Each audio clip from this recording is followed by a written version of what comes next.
Hello, എല്ലാവർക്കും റോച്ചാറിന്റെ പുതിയൊരു വീഡിയോയിലേക്ക് സ്വാഗതം. ഇന്നത്തെ വീഡിയോയിൽ നമ്മൾ പറയാൻ പോകുന്നത് എക്സിബിഷൻസ് എങ്ങനെ നടത്താന്നുള്ളതാണ്.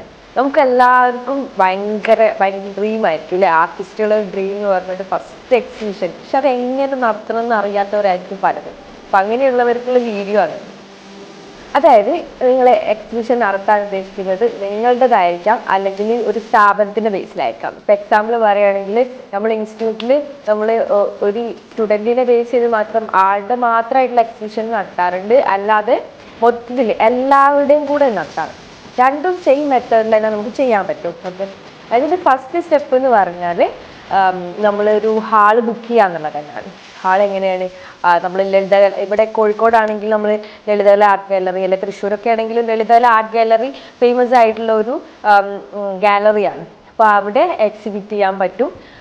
അതിൽ നമ്മളുടെ ആർട്ട് വർക്കൊക്കെ സൈസും അതുപോലെ തന്നെ എത്ര എണ്ണം ഉണ്ട് അതിനൊക്കെ അനുസരിച്ചിട്ട് അത് ആ ഹാൾ ഓക്കെ ആണെന്നുള്ളത് ചെക്ക് ചെയ്യണം. എല്ലാവരും ഇതുപോലത്തെ ഒരു ആർട്ട് ഗാലറിയിൽ മാത്രമായിരിക്കില്ല, വേറെ പല ഹാളുകളും ഉണ്ട് പ്രൈവറ്റ് ആയിട്ടുള്ള. അപ്പോൾ അങ്ങനത്തെ ആളുകളിലൊക്കെ ഇത് എക്സിബിറ്റ് ചെയ്യുന്ന സമയത്ത് നമ്മളെ കയ്യിലുള്ള വർക്ക്സിൻ്റെ എണ്ണവും അതുപോലെ തന്നെ സൈസും ഒക്കെ നമ്മൾ നോക്കിയിട്ട് വേണം ഹാൾ ബുക്ക് ചെയ്യാൻ വേണ്ടി. ഓക്കെ, ഇപ്പം ലളിതകല ആർട്ട് ഗാലറി എങ്ങനെ ബുക്ക് ചെയ്യണം എന്നുള്ളത് പലരും ചോദിക്കാറുണ്ട്. അത് നമ്മൾ അവിടെ ഓഫീസിൽ പോയിട്ടല്ല ബുക്ക് ചെയ്യുന്നത്, ഓൺലൈനായിട്ടാണ് ഇതെല്ലാം ചെയ്യുന്നത്. ഓക്കെ, ഓൺലൈനായിട്ട് അവരുടെ വെബ്സൈറ്റിൽ കയറിയിട്ട് നമ്മളുടെ ആർട്ട് വർക്ക് ഏതൊക്കെയാണ് നമ്മൾ എക്സിബിറ്റ് ചെയ്യുന്നത് അതിൻ്റെ ഒരു 5 എണ്ണം ഒക്കെ അത് കാണാൻ വേണ്ടി അപ്ലോഡ് ചെയ്യേണ്ടതായിട്ട് വരും. അതുപോലെ തന്നെ ആരുടെ പേരിലാണ് ഇത് ചെയ്യുന്നത്, ഏത് ഡേറ്റ് ടു ഏത് ഡേറ്റ് വരെയാണ് നമുക്ക് വേണ്ടത്, മിനിമം 5 ഡേയ്സ് എങ്കിലും നമ്മൾ എടുക്കണം. ഓക്കെ, അങ്ങനെയാണ് നിബന്ധന ഉള്ളത്. നമുക്ക് അതിലും കുറഞ്ഞ ഒരു ഡേയ്സിലേക്ക് എടുക്കാൻ പറ്റില്ല. അപ്പം മിനിമം 5 ഡേയ്സ് എങ്കിലും എടുക്കണം എന്നാണ് പറയുന്നത്. മാത്രമല്ല ഹാള് ഏതാണ്, ഏത് ഫ്ലോറിൽ ഏത് ഹാളാണ്, ABC ഒക്കെ ഉണ്ടാവും, അതിലൊക്കെ ഏത് ഹാളാണെന്ന് വേണ്ടത് അത് നമ്മൾ സെലക്ട് ചെയ്യാം. അങ്ങനെ ഓരോ ഘട്ടമായിട്ട് വളരെ സിമ്പിളായിട്ട് നമുക്കത് ഫില്ല് ചെയ്യാൻ പറ്റും. എന്നിട്ട് ഓരോ ഹാളിൻ്റെയും റെൻറ്റ് നമുക്ക് അവിടെ കാണാൻ പറ്റും. ഓക്കെ, അപ്പോൾ നമുക്ക് പെർ ഡേ 500 എങ്ങാനുമാണ് അതിൻ്റെ റെൻറ്റ് വരുന്നത്. അപ്പോൾ അത്രേ വരുന്നുള്ളൂ. അപ്പോൾ ജസ്റ്റ് ഒന്ന് നമ്മൾ ഈവനിങ് വരെ, മോർണിംഗ് ടു ഈവനിങ് വരെ അതിൻ്റെ ടൈമുണ്ട്, ഹാളിൻ്റെ ടൈം വരുന്നുണ്ട്. അപ്പോൾ കൃത്യമായിട്ടത് ബുക്ക് ചെയ്യുക, ഫസ്റ്റ് ഘട്ടം കംപ്ലീറ്റ് ആയി. പിന്നെ നമ്മൾ ബുക്ക് ചെയ്യുന്നതോടുകൂടി അത് കൺഫേം ചെയ്യാൻ പാടില്ല. കാരണം അവർ ചെക്ക് ചെയ്തിട്ട് ഒരു ഡേറ്റിൻ്റെ ഒരു 2 വീക്സ് അല്ലെങ്കിൽ 3 വീക്സ് മുന്നൊക്കെ നമ്മൾ വിളിക്കും. ആ സമയത്ത് മാത്രമാണ് വിളിച്ചതിന് ശേഷം അങ്ങോട്ടും ഇങ്ങോട്ടും ഡേറ്റിൽ ചേഞ്ചസ് ഒന്ന് വരുത്തണല്ലേ, ഹാൾ ആ ടൈമിലേക്ക് അവൈലബിൾ ആണോ ഒക്കെ ചെക്ക് ചെയ്തിട്ട് ഒരു കൺഫേം മെയിൽ വരും.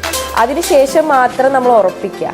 കാരണം നമ്മൾ അതിന് മുന്നേ ഒരു പോസ്റ്ററൊക്കെ ഇറക്കുന്ന ആൾക്കാരുണ്ട്. അപ്പോൾ അങ്ങനെ ചെയ്യുമ്പോൾ നമുക്ക് പിന്നെ അത് ബുദ്ധിമുട്ടായിരിക്കും. അപ്പോൾ അതൊരു നമ്മൾ ഓൺലൈനിൽ ബുക്ക് ചെയ്യുന്നതോടെ അത് കൺഫേം ആയി എന്നുള്ളത് നമ്മൾ തെറ്റിദ്ധരിക്കരുത്. ഓക്കെ, പിന്നെ നമ്മൾ ഇതിൻ്റെ ഒരു പബ്ലിസിറ്റി കിട്ടാനായിട്ട് പ്രസ് മീറ്റ് വിളിക്കണമെങ്കിൽ അങ്ങനെ ചെയ്യാൻ പറ്റും. അപ്പോൾ പ്രസ് മീറ്റ് വിളിക്കേണ്ടത് എങ്ങനെ അതിൻ്റെ ഡീറ്റെയിൽസൊക്കെ വേണ്ടവരുണ്ടെന്ന് കമൻറ്റായിട്ട് അറിയിച്ചു കഴിഞ്ഞാൽ നമ്മൾ വേറെ ഒരു വീഡിയോ ആയിട്ട് സെപ്പറേറ്റ് വീഡിയോ ആയിട്ട് ചെയ്യും. ഓക്കെ, ഇത് എക്സിബിഷനെ കുറിച്ചിട്ടുള്ള എക്സാക്ട് കാര്യങ്ങൾ പറയാമെന്നുള്ളതാണ് നമ്മൾ ചെയ്യുന്നത്. പ്രസ് ക്ലബ്ബ് ബുക്ക് ചെയ്യുന്ന സമയത്ത് നമ്മൾ ഏത് ഡേറ്റിനേക്കാണോ എക്സിബിഷന് കണ്ടക്ട് ചെയ്യാൻ ഉദ്ദേശിച്ച് അതിൻ്റെ തലേ ദിവസം ചെയ്യുന്നതാണ് നല്ലത്. കാരണം പിറ്റേ ദിവസമാണ് പത്രങ്ങളിലും അതുപോലെ തന്നെ ന്യൂസ് ചാനലുകളിലൊക്കെ ഇത് വരിക. അങ്ങനെ ആകുമ്പോൾ ആളുകൾക്ക് അത് അറിഞ്ഞ് വന്ന് തുടങ്ങാനായിട്ടൊരു സമയം കിട്ടും.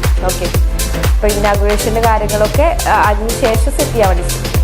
അപ്പോൾ എക്സിബിഷൻ കണ്ടക്ട് ചെയ്യാൻ ഉദ്ദേശിക്കുന്ന ബിഗ്നേഴ്സിന് എല്ലാവിധ ആശംസകളും നേരാണ്.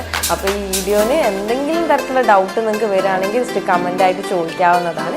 പുതിയൊരു വീഡിയോ ആയിട്ട് കാണുന്നവരെ ഗുഡ് ബൈ.